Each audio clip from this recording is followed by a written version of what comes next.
रमाई घरकुल आवास योजनेअंतर्गत मंजूर घरकुल अनुदान निधीमध्ये घरकुल न बांधत केलेल्या अपहारास जबाबदार दोषींवर कायदेशीर व प्रशासकीय कारवाई होण्यासाठी यमुना भालेराव यांचे गेल्या 3 दिवसापासून अहिल्यानगर येथील जिल्हा परिषद कार्यालयासमोर प्राणांतिक आमरण उपोषण सुरू आहे. राहुरी तालुक्यातील ताहराबाद ग्रामपंचायत अंतर्गत सन 2024-25 मध्ये रमाई घरकुल आवास योजनेअंतर्गत मंजूर घरकुल अनुदान निधीमध्ये घरकुल न बांधता केलेल्या अपहारास जबाबदार दोषींवर कायदेशीर व प्रशासकीय कारवाई होण्यासाठी 22 जून पासून यमुनाताई भालेराव यांचे जिल्हा परिषद कार्यालयासमोर प्राणांतिक आमरण उपोषण सुरू करण्यात आले. मुख्याधिकारी जिल्हा परिषद अहिल्यानगर यांनी या प्रकरणी तात्काळ कायदेशीर गुन्हा दाखल करून व संबंधित ग्रामसेवक यांच्यावर प्रशासकीय निलंबन करण्यासाठी आमरण उपोषण आहे. ताहराबाद येथील ग्रामसेवक शिवाजी पटेकर यांना तात्काळ निलंबित करून गुन्ह्यात समाविष्ट करावे.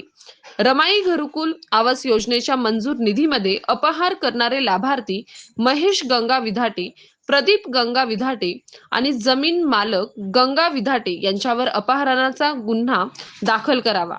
ग्रामसेवक शिवाजी पटेकर तसेच ग्राम रोजगार पूजा झावरे, इंजिनियर ब्राह्मणे या सर्वांवर अपहाराचा गुन्हा दाखल करून अपहार झालेला निधी 2,40,000 रुपये तात्काळ वसूल करण्यात यावे अशी मागणी उपोषणकर्ता तसेच राष्ट्रीय दलित न्याय हक्क आंदोलन जिल्हाध्यक्ष यमुना भालेराव यांनी केली. सतीश फुलसौंदर सह राजेंद्र म्हसे, MS न्यूज 15 राहुरी. अशाच नवनवीन बातम्या पाहण्यासाठी चॅनलला सबस्क्राईब करा.